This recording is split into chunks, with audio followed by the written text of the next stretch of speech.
i7 ગુજરાતનો અવાજ। નમસ્કાર દર્શક મિત્રો, i7 ન્યૂઝ ગુજરાતીની સાથે હું છું આપની સાથે પાયલ બામભણિયા। તો જોઈએ આજના મહત્વના સમાચાર।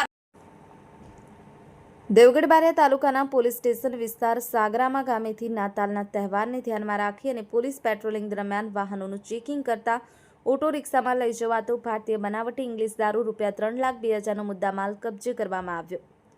મળતી માહિતી મુજબ દેવગઢ બારિયા તાલુકાના સાગરામા વિસ્તારમાં નાતાલના તહેવારને અને આવનારી 31નો તહેવારને ધ્યાનમાં રાખી અને સતત પેટ્રોલિંગ કરતી દેવગઢ બારિયાની પોલીસ અને પોલીસ મહાનિરીક્ષક શ્રી આર.વી. અંસારી રેન્જ ગોધરાનાઓ અને દાહોદ જિલ્લા પોલીસ વડા રવિરાજસિંહ જાડેજા સાહેબની સૂચના મુજબ નાતાલના તહેવારને ધ્યાનમાં રાખી સતત પેટ્રોલિંગ દરમિયાન એક ઓટો રિક્ષાની તલાશી લેતા ₹3,02,000નો મુદ્દામાલ સાથે ભારતીય બનાવટી ઇંગ્લિશ દારૂનો જથ્થો ઝડપી પાડતી દેવગઢિયા બારિયાની બાહોશ પોલીસ જોવા મળી હતી।